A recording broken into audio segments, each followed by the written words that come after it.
Rembulan di atas Astinapurwa malam itu tidak lagi berwarna perak, melainkan tembaga yang berkarat. Seolah langit sendiri merasa mual menyaksikan apa yang terjadi di bawah naungan hutan larangan. Angin bertiup membawa aroma anyir yang pekat. Sebuah simfoni bau besi yang menusuk hidung, bercampur dengan wangi bunga Kamboja yang membusuk di tanah lembab. Di tengah-tengah keheningan yang mencekam itu, suara sayatan pisau perak yang menyentuh daging terdengar seperti bisikan iblis yang sedang jatuh cinta.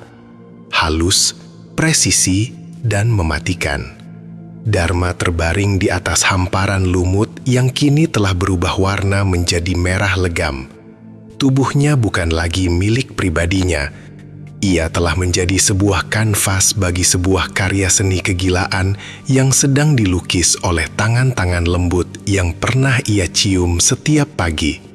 Setiap inci kulit yang ditarik dari dagingnya mengirimkan gelombang kejutan yang melampaui rasa sakit fisik. Ini adalah sebuah pengkhianatan seluler, di mana setiap saraf di tubuhnya menjerit memprotes realitas yang sedang terjadi. Ia bisa merasakan udara malam yang dingin menyentuh jaringan ototnya yang telanjang. Sebuah sensasi yang begitu asing dan menyiksa, seolah-olah ribuan jarum es sedang ditusukkan sekaligus ke dalam pusat eksistensinya.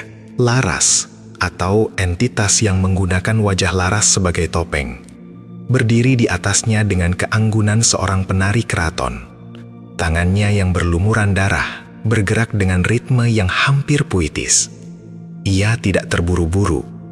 Baginya, setiap detik penderitaan Dharma adalah butiran tasbih dalam doa balas dendamnya yang panjang. Tahu-tahu Dharma, suara itu keluar dari bibir yang dulu ia puja, namun kini terdengar seperti gesekan dua batu nisan di tengah malam. Kulit adalah sebuah kebohongan yang paling agung. Ia membungkus kebusukan, menyembunyikan kebencian, dan menutupi pengkhianatan di bawah kehalusan yang menipu. Raja Wijaya, kakekmu yang agung itu, sangat mencintai kulitku. Ia memuji kelembutannya. Ia memuja warnanya yang seputih melati. Dharma mencoba mengeluarkan suara, namun yang keluar hanyalah gumpalan darah yang menyumbat tenggorokannya. Matanya yang tanpa kelopak, karena Laras telah mengambilnya dengan satu gerakan cepat yang membuatnya kehilangan kemampuan untuk berkedip, menatap nanar ke arah pepohonan yang tampak seperti raksasa hitam yang sedang menghakiminya. "Jangan mencoba bicara, kekasihku," bisik Dewi Lanjar sambil mengusapkan jari-jarinya yang basah ke pipi Dharma yang sudah kehilangan lapisan terluarnya. "Suaramu hanya akan merusak melodi malam ini." Biarkan saja kesunyian ini menjadi saksi betapa adilnya dunia ini bekerja. Apa yang diambil harus dikembalikan. Di kejauhan, istana Astinapurwa sedang tenggelam dalam lautan kegilaan yang sistematis. Lampu-lampu minyak yang biasanya menerangi lorong-lorong batu kini padam satu persatu. Bukan karena ditiup angin, melainkan karena tangan-tangan yang gemetar tidak lagi mampu menggantinya. Di dalam aula besar, aroma kematian telah menggantikan wangi dupa cendana. Patih Agung, seorang lelaki tua yang telah mengabdi pada 3 generasi raja, ditemukan berlutut di depan cermin besar. Matanya melotot, bukan karena ketakutan, melainkan karena ia sedang sibuk dengan sebuah belati kecil di tangannya. Dengan presisi yang mengerikan, ia sedang mengukir pola-pola rumit di kulit perutnya sendiri, seolah-olah ia sedang membatik di atas daging. Darah menetes ke lantai marmer, menciptakan pola bunga-bunga merah yang mekar di tengah kegelapan.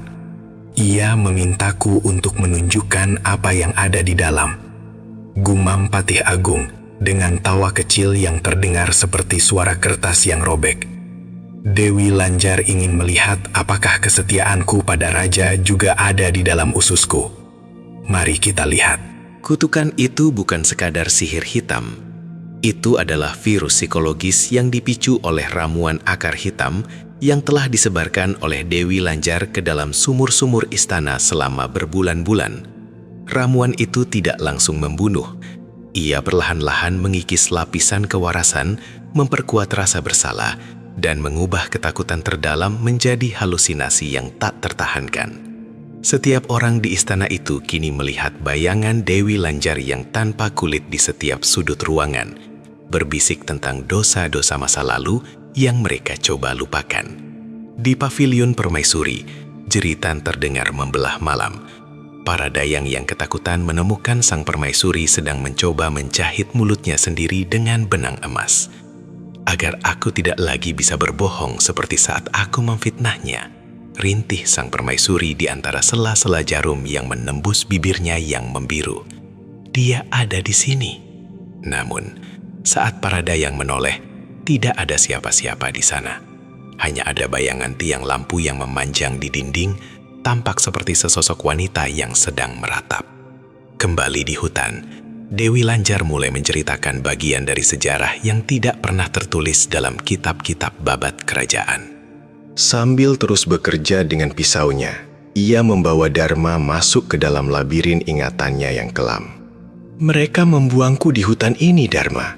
Di tempat kita berada sekarang. Mereka mengira aku akan mati dalam hitungan jam karena infeksi dan pemangsa. Namun, mereka lupa satu hal. Hutan ini memiliki jiwanya sendiri. Pohon-pohon tua ini tidak melihatku sebagai manusia, melainkan sebagai bagian dari rasa sakit mereka sendiri yang telah berabad-abad dipendam. Dewi Lanjar berhenti sejenak, menatap pisau peraknya yang kini telah kehilangan kilau aslinya, tertutup oleh lapisan merah pekat yang mulai mengering. Aku menghabiskan 10 tahun di dalam gua larangan. Tahukah kau apa yang dilakukan seorang wanita yang tidak lagi memiliki kulit untuk menutupi dagingnya? Aku belajar menjadi satu dengan kegelapan. Aku belajar meracik tanaman yang tumbuh di tempat-tempat yang tidak pernah tersentuh cahaya matahari. Aku memakan serangga yang hidup dari bangkai, dan aku meminum air mata bumi yang pahit. Setiap malam aku menjahit kembali serpihan-serpihan jiwaku yang hancur. Ia kemudian membungkuk, mendekatkan wajahnya ke telinga Dharma. Bau mawar yang busuk tercium dari napasnya. Laras, kau mencintai Laras, bukan? Gadis desa yang kau temukan di tepi sungai, yang memiliki suara seperti buluh perindu dan mata seperti telaga bening. Ketahuilah, Dharma, Laras tidak pernah lahir dari rahim seorang ibu. Laras adalah kulit yang aku ciptakan dari ribuan kelopak bunga yang aku rendam dalam darah perawan yang aku culik dari desa-desa terpencil. Mata Dharma membelalak. Rasa sakitnya seolah menghilang sesaat, digantikan oleh kengerian eksistensial yang jauh lebih dalam. Segala kenangan manis, ciuman di bawah sinar rembulan, janji-janji setia, semuanya hanyalah sebuah kebohongan yang dirancang dengan sangat rapi oleh seorang arsitek penderitaan. Kau mencintai sebuah bayangan, Dharma. Kau bercinta dengan sebuah topeng yang aku gerakan dengan benang-benang kebencian. Setiap kali kau menyentuh kulit Laras, kau sebenarnya sedang menyentuh sisa-sisa dendamku yang membara. Dengan satu sentakan kuat, Dewi Lanjar menarik bagian besar kulit dari punggung Dharma. Dharma tersedak, tubuhnya melengkung membentuk busur, otot-ototnya menegang hingga titik tertinggi, sebelum akhirnya terkulai lemas. Namun, ia tidak dibiarkan mati. Dewi Lanjar segera menyiramkan cairan berwarna hijau neon ke atas luka terbuka itu. Sebuah ramuan yang mencegah jantung berhenti berdetak, memaksa kesadaran untuk tetap terjaga di tengah badai penderitaan. Belum saatnya pergi, Dharma. Di aula istana, kegilaan telah mencapai puncaknya. Sang raja, ayah Dharma yang kini telah menjadi penguasa tunggal, duduk di singgasananya dengan pedang terhunus. Namun, ia tidak sedang menghadapi musuh dari luar. Ia sedang bertarung dengan bayangannya sendiri di dinding. "Pergi!" teriak sang raja sambil mengayunkan pedangnya membabi buta, menghancurkan vas-vas keramik mahal dan merobek tirai-tirai sutra. Di matanya, bayangan di dinding itu mulai mengelupas. Kulit bayangan itu jatuh ke lantai satu persatu, dan dari baliknya muncul sosok Dewi Lanjar yang tertawa tanpa suara. Suara tawa itu menggema di dalam kepalanya, seperti ribuan lebah yang menyengat otaknya. "Ingat," bisik suara itu di udara yang kosong. "Kau ingat bagaimana kau sebagai pangeran muda hanya berdiri diam sambil memakan buah anggur saat mereka menyulut besi panas ke dadaku." Sang raja jatuh terduduk, pedangnya terlepas dari tangannya yang gemetar. Ia melihat ke bawah, ke tangannya sendiri, dan ia menjerit histeris. Kulit di tangannya mulai melepuh dan mengelupas dengan sendirinya, seolah-olah tubuhnya sedang mencoba membuang identitasnya. Ia mencoba memegang wajahnya, namun jari-jarinya hanya menemukan daging yang licin dan basah. "Tidak, ini tidak mungkin. Ini bukan sihir, Baginda." Suara Patih Agung terdengar dari kegelapan lorong.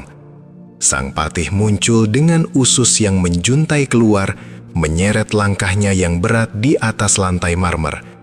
"Ini adalah kejujuran. Kita semua telah mengenakan kulit yang salah selama bertahun-tahun." Patih Agung jatuh tersungkur. Napas terakhirnya keluar bersama dengan tumpahan darah hitam yang kental. Sang raja hanya bisa meratap, sendirian di singgasananya yang megah. Sementara istananya berubah menjadi rumah jagal yang dipenuhi oleh jiwa-jiwa yang tersiksa. Di hutan larangan, Dewi Lanjar kini memegang kulit Dharma yang hampir utuh di tangannya. Ia membentangkan kulit itu di bawah sinar rembulan, seolah-olah sedang memeriksa kualitas sebuah kain mahal. "Sempurna," gumamnya. Kulit seorang bangsawan memang lebih halus. Tidak banyak kapalan, tidak banyak bekas luka kerja keras. Ia kemudian menoleh ke arah Dharma yang masih bernapas pendek-pendek. Matanya yang terbuka terus-menerus mulai mengering dan memerah. "Kau ingin tahu plot twist terakhirnya, Dharma?" Dewi Lanjar mendekat. Wajahnya yang kini tanpa topeng laras menunjukkan wajah aslinya. Sebuah pemandangan yang akan membuat orang paling berani sekalipun kehilangan akal sehatnya. Wajah itu adalah mozaik dari bekas luka, jaringan parut yang menonjol, dan mata yang tidak memiliki kelopak, namun memancarkan kecerdasan yang sangat dingin dan kuno. "Dharma, bertahun-tahun lalu, sebelum aku difitnah, aku mengandung seorang anak dari Raja Wijaya. Mereka memberitahuku bahwa bayi itu mati saat dilahirkan." Dewi Lanjar tertawa, sebuah suara yang terdengar seperti pecahan kaca yang diaduk di dalam bejana perunggu. Tapi itu bohong. Wijaya takut anak itu akan memiliki kekuatan yang melampaui dirinya. Maka ia memberikan bayi itu kepada salah satu selirnya untuk dibesarkan sebagai anaknya sendiri. Selir itu adalah nenekmu Dharma. Dunia seolah berhenti berputar bagi Dharma. Rasa sakit fisiknya kini terkubur di bawah beban wahyu yang mengerikan ini. "Kau bukan sekadar cucu dari musuhku, Dharma. Kau adalah darah dagingku sendiri." Kau adalah keturunanku yang telah dicuri dan diracuni oleh garis darah Wijaya. Dan malam ini, aku tidak hanya membunuh seorang musuh. Aku sedang melakukan sebuah ritual pembersihan. Dewi Lanjar mengangkat pisau peraknya tinggi-tinggi. Cahaya rembulan memantul di mata pisaunya, menciptakan kilatan yang menyilaukan. "Darahmu adalah darahku, dagingmu adalah dagingku, tapi kulitmu adalah milik Wijaya." Ia kemudian mulai menjahit kulit Dharma ke tubuhnya sendiri. Ia menusukkan jarum tulang yang besar ke dalam dagingnya sendiri, menyatukannya dengan kulit Dharma yang masih hangat. Setiap tusukan diikuti oleh erangan kenikmatan dari mulut sang dewi, seolah-olah ia sedang mengenakan pakaian pesta yang paling indah. "Rasakan ini, Dharma. Rasakan bagaimana jiwamu berpindah kepadaku. Kita akan menjadi satu, sebagaimana seharusnya ibu dan anak." Dharma ingin menjerit, namun suaranya telah hilang selamanya. Ia hanya bisa merasakan dirinya perlahan-lahan memudar, menjadi bagian dari entitas yang lebih besar, lebih gelap, dan lebih haus darah. Ia melihat tubuhnya yang tanpa kulit mulai layu dan mengecil di atas tanah, sementara wanita di depannya tumbuh semakin kuat, semakin cantik, dengan kulit baru yang ia kenakan. Sekarang, kata Dewi Lanjar, suaranya kini kembali lembut dan merdu seperti laras, namun dengan otoritas seorang ratu yang tak tertandingi. Mari kita pulang ke istana. Ia berdiri, mengenakan pakaian sutra laras yang sudah robek dan berlumuran darah. Dengan langkah yang ringan, ia berjalan meninggalkan mayat hidup Dharma yang dibiarkan terikat di tiang kayu, persis seperti posisinya bertahun-tahun yang lalu. Jangan khawatir Dharma, aku tidak akan membiarkanmu mati begitu saja. Aku telah menanamkan larva serangga abadi di dalam sumsum tulangmu. Mereka akan memakan jaringanmu yang tersisa. Namun mereka juga akan mengeluarkan cairan yang membuat sel-selmu terus beregenerasi. Dewi Lanjar berjalan menjauh. Bayangannya memanjang di bawah sinar rembulan yang kini kembali berubah menjadi perak pucat. Di belakangnya, jeritan tak bersuara Dharma terus bergema di dalam frekuensi yang hanya bisa didengar oleh mereka yang telah kehilangan segalanya. Istana Hastinapurwa menunggu penguasa barunya. Dan malam itu, sejarah tidak lagi ditulis dengan tinta, melainkan dengan darah yang mengalir dari setiap pori-pori kerajaan yang telah kehilangan kulitnya. Seorang prajurit muda yang baru berusia 18 tahun berlari menembus lorong istana dengan tangan menutupi telinganya. Ia melihat komandannya sedang memakan jari-jarinya sendiri di pojok ruangan. "Komandan, apa yang terjadi?" teriak prajurit itu. Sang komandan menoleh, mulutnya penuh dengan darah dan potongan tulang. "Keluar? Kemana, nak?" Tidak ada tempat untuk bersembunyi dari dia. Dia ada di dalam air yang kita minum. Dia ada di dalam udara yang kita hirup. Dia? Siapa? Sang komandan menunjuk ke arah cermin di dinding. Prajurit itu melihat bayangannya sendiri. Namun di dalam cermin, ia tidak melihat dirinya. Ia melihat seorang wanita tanpa kulit yang sedang tersenyum padanya, memegang sebuah pisau kecil yang berkilat. "Dia adalah masalah kita yang kembali untuk menagih hutang," bisik sang komandan, sebelum akhirnya roboh dan tak bernapas lagi. Prajurit itu jatuh berlutut. Ia merasakan gatal yang luar biasa di bawah kulit wajahnya. Ia mulai menggaruk, awalnya pelan, lalu semakin keras, hingga kuku-kukunya mulai merobek dagingnya sendiri. "Dewi, ampuni aku." Namun di Hastinapurwa malam itu, kata ampun telah dihapus dari kamus kehidupan. Hanya ada satu hukum yang berlaku, hukum daging. Di ujung lorong, sosok wanita cantik dengan gaun merah yang megah berjalan perlahan. Setiap langkahnya meninggalkan jejak kaki berdarah. Para prajurit dan dayang yang masih hidup langsung bersujud. Bukan karena hormat, melainkan karena kehendak mereka telah dihancurkan sepenuhnya. "Bangunlah rakyatku," suara Dewi Lanjar bergema di seluruh istana. Pesta baru saja dimulai. Ia mengangkat kepala Raja Wijaya yang baru saja ia penggal di dalam perjalanannya.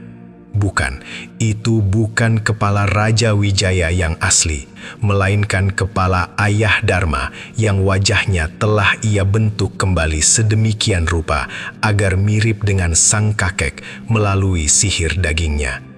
"Sambutlah penguasa kalian yang baru." Jeritan massal meledak di seluruh istana, sebuah simfoni penderitaan yang akhirnya membuat rembulan benar-benar bersembunyi di balik awan hitam, tidak sanggup lagi menyaksikan akhir dari sebuah kerajaan yang dibangun di atas pengkhianatan dan dihancurkan oleh kulitnya sendiri. Konflik di bab ini mencapai puncaknya ketika setiap individu di istana dipaksa untuk menghadapi manifestasi fisik dari rasa bersalah mereka. Tidak ada pahlawan yang datang menyelamatkan. tidak ada keajaiban di menit terakhir. Hanya ada konsekuensi yang dingin dan tajam. Setajam pisau perak Dewi Lanjar yang kini sedang bersiap untuk menguliti seluruh sejarah Astinapurwa.